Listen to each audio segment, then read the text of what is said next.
Number 14 থেকে নিয়ে 17 পর্যন্ত, 14 নাম্বার আয়াত থেকে নিয়ে 17 নাম্বার আয়াত পর্যন্ত এই আয়াতগুলিতে আল্লাহ তাআলা বলেন যে ইবলিস শয়তানকে যখন জান্নাত থেকে বের করে দেওয়া হলো, তখন ইবলিস শয়তান আমি আল্লাহ পাকের কাছ থেকে দুইটা বস্তু চেয়ে নিয়েছিলেন। আল্লাহ রাব্বুল আলামিন বললেন, এক নম্বরে হলো ইবলিস শয়তান তাম দুনিয়ার জিন্দেগিতে কিয়ামতের আগ পর্যন্ত হায়াত জিন্দেগি চেয়ে নিয়েছিলেন। কি চেয়ে নিয়েছিলেন ভাই? জোরে কোন কি চেয়ে নিয়েছিলেন? হায়াতে জিন্দেগি, জীবনকে চেয়ে নিয়েছিলেন কিয়ামত পর্যন্ত বেঁচে থাকার জন্য।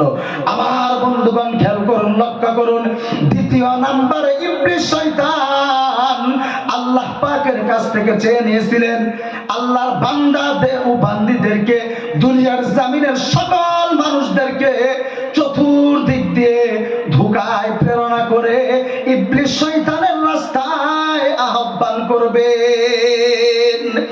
এই জন্য আমার নবী, আপনার নবী, দয়ার নবী, মায়ের নবী, বিশ্ব নবী সাল্লাল্লাহু আলাইহি ওয়াসাল্লাম বলেন, ইন্নাশ শাইতানা ইয়াজরি মিন ইবনি আদম মাজরাদ দাম। আমার নবী, আপনার নবী, দয়ার নবী, মায়ের নবী, বিশ্ব নবী সাল্লাল্লাহু আলাইহি ওয়াসাল্লাম বলেন, নিশ্চয় শয়তান মানুষের রক্তের শিরায় শিরায় চলে। শয়তান কোথায় চলে? মানুষের রক্তের শিরায় শিরায় চলে। এই জন্য আমার নবী, আপনার নবী, দয়ার নবী, মায়ের নবী, বিশ্ব নবী সাল্লাল্লাহু আলাইহি ওয়াসাল্লাম দুনিয়ার জমিনে ওই শয়তানের চক্রান্ত থেকে বেঁচে থাকার জন্য আমার আপনার আল্লাহ পাকের কাছে দোয়া করতেন, মালিক আপনি আমাকে শয়তানের ধোঁকা থেকে বেঁচে থাকার তৌফিক দান করুন। শুধু তাই নয় ভাইরে,